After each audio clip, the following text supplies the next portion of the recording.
Welcome to the Sewing Report. In this episode, we're making these really cute holiday kitchen towels with a little bit of sparkle. I'm walking you through the whole process, starting with this free embroidery software called Embrilliance Express. You can download it, and if you're interested in having me go a little bit more in depth with this software, I'd be happy to do a video just dedicated to that. So this software is free, but it is fairly limited with the features. I did download several fonts. You need to make sure they are the BX format, and you can find them all over the place, like on Etsy. I got mine from Etsy. For this design, I chose the phrase Merry Christmas, and I'm going through the fonts I have to see what looks right. So I'm trying a few different ones. It also has to be able to fit within my hoop. I've got it set on the 5x7 so I can see what it will look like, and I think I found the perfect font. It's a little bit retro looking. And one thing I do like about Embrilliance Express is that you can change all the spacing. You can change how close together the letters are.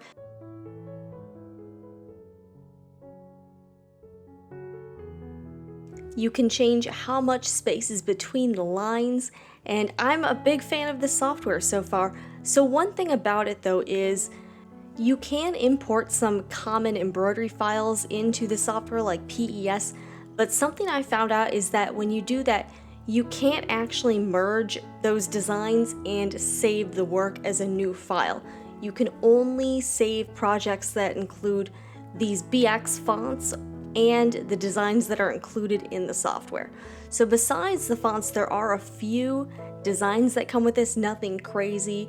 But there's some basic things like there is a Christmas tree, there's an ornament, and I'm going to be using both of these in the designs that I'm creating myself. So I'm picking out the Christmas tree here, and I'm going to resize it so that it makes a little more sense, scale that down a bit, and then I'm going to center it. Now to center it, you use the left, right, up, down arrow keys. That works out best. So once I've done that, and I'm moving mine towards the bottom of the hoop because I'm doing the bottom of a kitchen towel. Now I'm saving this as both a working file and a PES file onto my computer. I made a little folder just for embroidery designs, and I'm transferring it to a USB flash drive. You can use anything you've got around the house. And once you do that, you just take the flash drive out, and then we're going to go over to the embroidery machine and insert it. And here is my flash drive. I did not steal this from my former workplace. It was a promotional item. You're going to insert it into the USB slot here, and there's a button on the machine that takes you to all your designs. So you can see I've got quite a few things saved on there, monogram letters, cute little designs I got from random places. Before we do Merry Christmas, we're going to do another design I made that says Merry and Bright, and I used the included ornament applique design. So I'm going to move it down on the hoop, and I'll show you why in a little bit. We're going to go to Embroidery, see how it'll look. I'm actually going to be using different thread colors, but I know, and I'm also lowering the tension to 3.6. I found sometimes you need to play with the tension. So I'm taking my kitchen towel and folding it in half and marking the center lines here. Using a ruler, I'm drawing my center line with an air-soluble marker. It just disappears over a period of time. And I'm going to show you a little trick I figured out.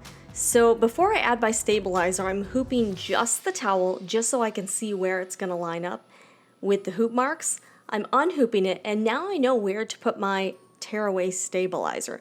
And I find it makes it a little bit easier just to get the stabilizer in there. Alright, flipping it back over, and I'm going to do the same thing with my water-soluble topper. And I like to use a topper like this for anything that has a pile. Sometimes I use it for knits, and I just find the stitching just looks nicer. So this is how it should look when your kitchen towel is hooped. We can now stitch out the design. This is going to take a little bit, so I'm going to speed this up.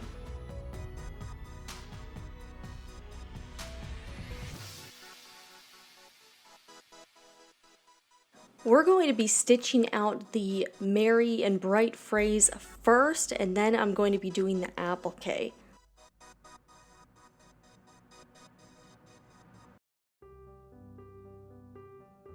If you're interested, I'm going to share some links to some places I found some really cool looking BX fonts and designs on, mostly on Etsy. I found that's a great place to get designs and elements. Also, embroiderydesigns.com is another good one.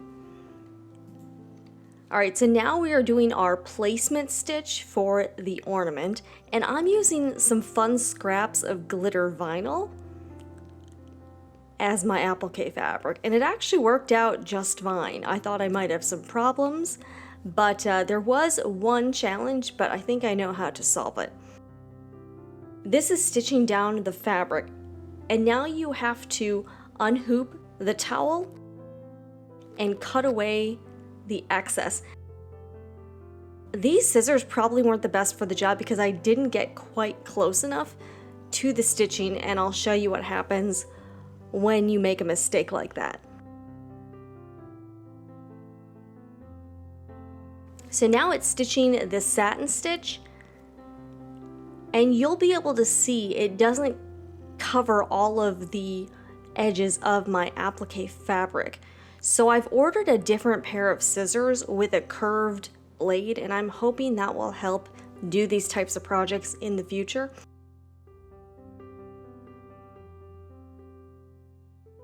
It wasn't a total disaster. I actually used a pair of small tweezers to pick out the bits. And now I'm unhooping and I am cutting all my connecting threads, making sure everything looks okay in the front. And I'm doing this before I take the topper off. Just find it kind of works out easier this way, since all the threads are on the top where you can easily see them.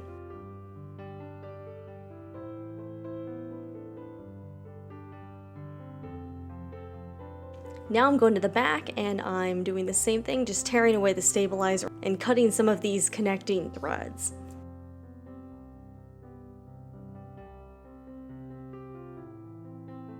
Merry and bright, here is one towel, one more to go. Now we're going to pull up the Merry Christmas design and work on that on towel number 2. So the same process. And again, I'm going to move it to the bottom because I do want the design more towards the bottom of the towel. Lowering the tension again. And now we are about ready to start stitching. And this is just a preview look so you can see how it will appear in the hoop. Little tip here, I do a few stitches and then I cut away that excess thread so it doesn't get caught in anything.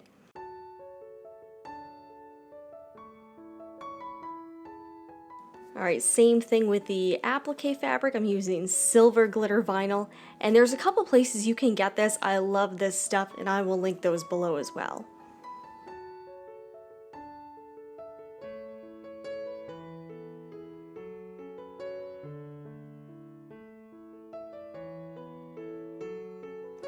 This one I was much more careful with cutting away the excess glitter vinyl, and it worked out better with the satin stitching.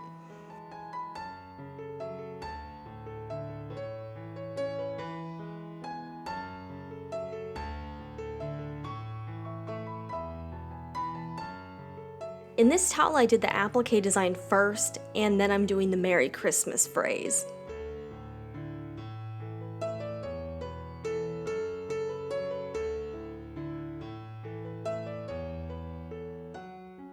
And as I'm stitching, I like to stop it momentarily and cut off connecting threads just so they don't get in the way.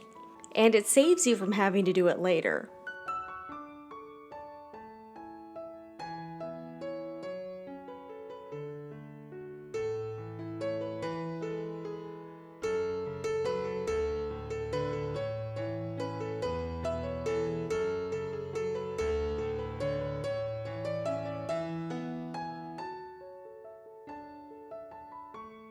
And voila! 2 festive kitchen towels with a little bit of bling. I love the way these turned out. This is a fairly simple project that wasn't too time consuming, and I think it would be perfect for something like a hostess gift. If you enjoyed this project, be sure to hit that like button and subscribe to the Sewing Report for everything sewing, crafts, and DIY projects. I'm Jennifer Moore, and happy holiday season!